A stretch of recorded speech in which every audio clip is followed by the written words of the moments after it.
আসসালামু আলাইকুম। Easy mobile থেকে আমি মোস্তাফিজ বলতেছি। আমরা এই যে ব্রোকেন ডিসপ্লে যেগুলো আছে, গ্লাস ব্রোকেন, এগুলোর আমরা গ্লাস চেঞ্জ করে থাকি। আর এই ভিডিওগুলো যেহেতু আমরা আমাদের ফেসবুক এবং ইউটিউবে আমরা ছাড়তেছি, তো অনেকেই একটা কথা কমন প্রশ্ন যে আপনারা যে ব্রোকেন ডিসপ্লে গ্লাসগুলো যে রিপ্লেসমেন্ট করেন, সেক্ষেত্রে রিস্ক থাকে কেমন, বা ডিসপ্লে নষ্ট হয়ে গেলে কী হবে, হ্যাঁ, এই ধরনের অনেকে প্রশ্ন করেন। তো আজকে আমি আপনাদের সামনে 3 ক্যাটাগরির গ্লাস চেঞ্জ করে দেখাবো এই ভিডিওতে। ফোনের একবার latest model iPhone 16 pro max, 16 pro max, এর গ্লাসটা হচ্ছে ব্রোকেন। ওকে, তারপরে আমি আপনাদেরকে দেখাচ্ছি, এটা অ্যাপেলের ট্যাব একটা, এটা হচ্ছে 12.9 ইঞ্চি, সব থেকে বড় যে ট্যাবটা, এটারও আমরা গ্লাস চেঞ্জ করব। দেখতে পাচ্ছেন এটার গ্লাস ব্রোকেন। আর আমরা যে কার্ভ শার্টের কাজ করি, এবং একটা জনপ্রিয় মডেল মোটরোলার 50 ফিউশন, মোটরোলার 50 ফিউশন। তো আমি আজকে আপনাদেরকে কার্ভ সেট এবং আইফোনের যে ফ্ল্যাট ডিসপ্লে এবং যে অ্যাপেলের যে বড় যে ডিসপ্লে, প্রায় 13 ইঞ্চি যে ডিসপ্লেটা আছে, মোটামুটি 3টা ক্যাটাগরির এদেরকে আজকে আমি গ্লাস চেঞ্জ করে দেখাবো। তো প্রথমে আমরা এই কার্ভ সেটটা দিয়ে শুরু করি।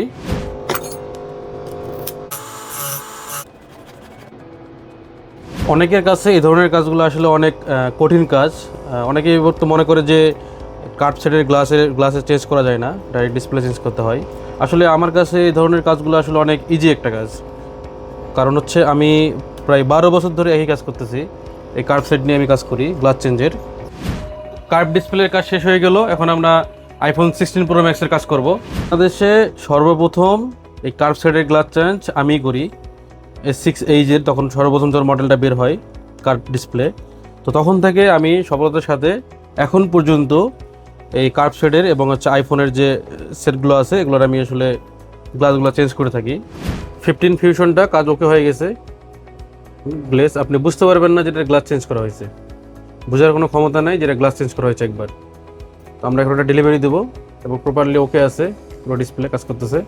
আপনাদের যদি যে কোনো ফোনে যদি সমস্যা হয়, আপনারা চলে আসবেন। যে কোনো গ্লাস বা টাচ, যে কোনো সমস্যা আপনারা আমার কাছে আসলে আপনারা অবশ্যই অরিজিনাল টাচ এবং গ্লাসটা পাবেন। আমার কাছে কোনো ডুপ্লিকেট গ্লাস বা টাচটা আমার কাছে নাই। আমি সব সময় চেষ্টা করি কাস্টমারের একটা ভালো একটা টাচ বা গ্লাস উপহার দেওয়ার জন্য। এই ভিডিওর মাঝখানে আমাদের কাছে আরও কয়েকটা কাজ আছে, এগুলো একটু দেখাই দিই আপনাদেরকে, তাহলে আপনারা বুঝতে পারবেন যে আমাদের কাছে আসলে কী পরিমাণে আমরা কাজ করি। এটা হচ্ছে আইফোন 12 প্রো, দুটো ডিসপ্লে একই, 12 প্রো, এই দুটো টাচ চেঞ্জ হবে। 12 প্রো ম্যাক্সের আপনার গ্লাস চেঞ্জ হবে, এটা গ্লাস ভাঙা। আর এটা তো S22 আলট্রা, এটারও গ্লাস চেঞ্জ হবে। আর এটা হচ্ছে আপনার 23 আলট্রা, যেটা দেখালাম একটু আগে, এটারও গ্লাস চেঞ্জ হবে।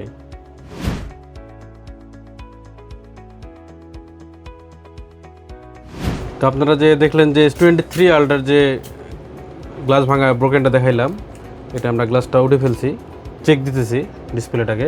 23 আলট্রা কাজ করতে করতে আমাদের কাছে আরেকটা 23 আলট্রা চলে আসছে। আমরা এটা তো কাজ করবো একটু পর। আমাদেরকে ট্যাব দেখালাম, কার্ভ দেখাইলাম, তারপর আইফোনে দেখাইলাম, তাহলে অ্যাপেল ওয়াচ কেন বাদ থাকবে? তো আমাদের কাছে একটা অ্যাপেল ওয়াচ এসছে এইমাত্র। তো আমরা এটা হচ্ছে টাচ চেঞ্জ করবো, টাচটা প্রবলেম। যে আমাদের 12 pro max complete, 12 pro max, এটা আমরা ডেলিভারি দেবো। তো আজকে আপনারা আমার বিকেল থেকে রাত পর্যন্ত আমি 9টা পর্যন্ত যে কাজগুলো করলাম, এর মধ্যে ছিল হচ্ছে মোটরোলা 50 ফিউশন, 16 প্রো ম্যাক্স, তারপরে হচ্ছে আপনার আইপ্যাড 12.9 ইঞ্চি যেটা ছিল, আর হচ্ছে আপনার Apple Watch, iPhone 12 pro max, আর 23 আলট্রার 3 পিস কাজ করেছি। আপনাদের সামনে দেখলেন আপনারা ভিডিওতে। হ্যাঁ, একই দিনে 3টা কাজ করছি, 3টা আলহামদুলিল্লাহ ওকে। আল্লাহর রহমতে মোটামুটি 9 পিস কাজ করছি, 9 পিসই টোটালি ওকে, কোনো সমস্যা হয় নাই। তো আপনারা দেখলেন। তো এই ছিল আপনাদের আসলে যে রিস্কের বিষয়টা। আপনারা মনে করেন যে ডিসপ্লে নষ্ট হয়ে যায় কিনা কাজ করতে গেলে, বিশেষ করে আমার হাতে ডিসপ্লে নষ্ট হওয়ার সম্ভাবনা একেবারে নাই বললেই চলে। কারণ আমি এই কাজটাই আমি প্রায় 12 বছর ধরে করতেছি, এবং বাংলাদেশে সর্বপ্রথম আমি এই গ্লাস চেঞ্জ করি কার্ভ ডিসপ্লে বা যে ফ্ল্যাগশিপ সেটগুলো আছে। তো অনেকের কাছে হয়তো বা অনেকেই রিস্ক নেয়, হ্যাঁ, 50-50 চান্স থাকে, কিন্তু আমার কাছে আসলে এরকম না। আমরা সবাই রিস্ক নিয়ে কাজ করি, কিন্তু আমার কাছে আসলে নষ্ট হওয়ার সম্ভাবনা নাই বললেই চলে। তো এই জন্য আমি আজকে আপনাদেরকে বিকেল থেকে রাত 9টা পর্যন্ত যতগুলো কাজ করছি সব আপনাদেরকে একটা ভিডিওর মধ্যে দেখাইছি, যে আপনারা দেখেন যে আমাদের কাজগুলো কীভাবে আমরা করি এবং নষ্ট হয় কিনা। তো আল্লাহর রহমতে একটা কাজও নষ্ট হয় নাই। তো আপনারা অবশ্যই আপনাদের হাতের ফোনটা যদি গ্লাস ভেঙে থাকে, তাহলে অবশ্যই আপনারা ইজি মোবাইলে আসবেন। আর এর থেকে ভালো অপশন আপনারা বাংলাদেশে আর পাবেন না। যদি গ্লাস চেঞ্জ করার জন্য যদি আপনার গ্লাস ভাঙা থেকে থাকে আপনার ফোনে, তাহলে ইজি মোবাইল ছাড়া আপনার এর থেকে বেটার অপশন আপনি আর কোথাও পাবেন না। তো আজকে এই পর্যন্তই। ভিডিওটা ভালো লাগলে অবশ্যই আমাদের পেজে লাইক দিবেন এবং শেয়ার করবেন। ধন্যবাদ।